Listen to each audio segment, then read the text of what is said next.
Marami ang stocks ng bigas. Yan ang pahayag ng Department of Agriculture kasabay ng paglulunsad ng 20 pesos kada kilo ng bigas sa Visayas Region. Ang buong detalye ihahatid ulit ni Jap Regala.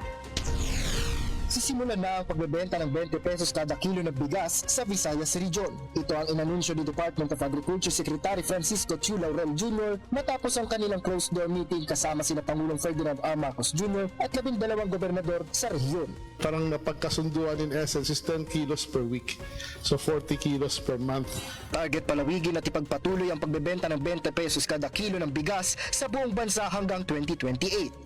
Our President has given the directive to the Department of Agriculture to formulate this to be sustainable and tuloy-tuloy hanggang 2028. Siniguro naman ng National Food Authority o NFA na sapat ang pondo ng ahensya para makabili ng palay mula sa mga lokal na magsasaka. Ayon kay NFA Administrator Larry Lacson, 2.6 bilyong piso pa lang ang nagagastos ng ahensya mula sa 14.6 bilyong piso nitong pondong nakalaan para sa pagbili ng palay. Ayon naman kay DA Secretary Francisco Chu Laurel, maraming stocks ng bigas sa rehiyon.